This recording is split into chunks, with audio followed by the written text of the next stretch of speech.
берейін, ертек тыңдаймыз ба? Мақта қыз деген ертекті айтып берейін. Баяғыда бір мақта қыз деген қыз өмір сүріпті. Мақта қыздың кішкентай мысығы болыпты. Мысығы далада ойнап жүріп, мақта қыз мысығын шақырыпты, үй жинап жүріп. Мысығым кел, екеуміз мен мейіз тауып алдым. Сол мейізді өліп жейік депті.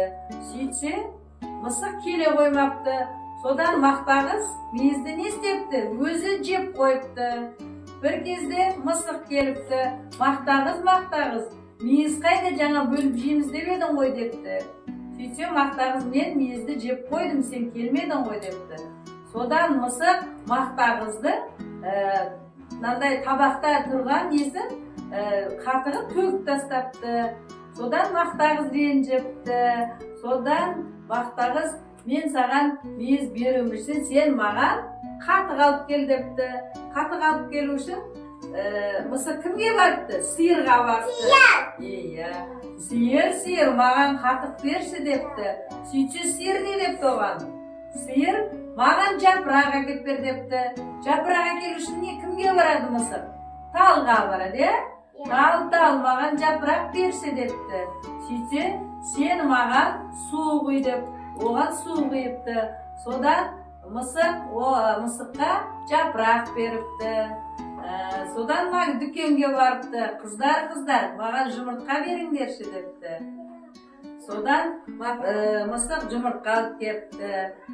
Сөйтіп, мақта қызға қатығын әкеп беріпті.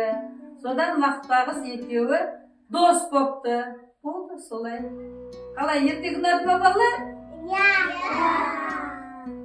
Ал балалар, ал сиырда не аламыз біз балалар? Сиырда сүт аламыз, сүт аламыз да, оны үйді одан айран болады, балалар? Ол айранды не істейді апаларымыз, мамаларымыз? Мынандай күбіге құйып піседі. Пісіп одан не алады? Май алады. Одан құрт жасайды, әжелерің, апаларың құрт жасай ма? Талда не өседі? Талда жапырақ өседі, балалар? Ол жапырақты сиырға берсек, сиыр бізге не береді? Сүт береді? Ой, жарайсыңдар балалар.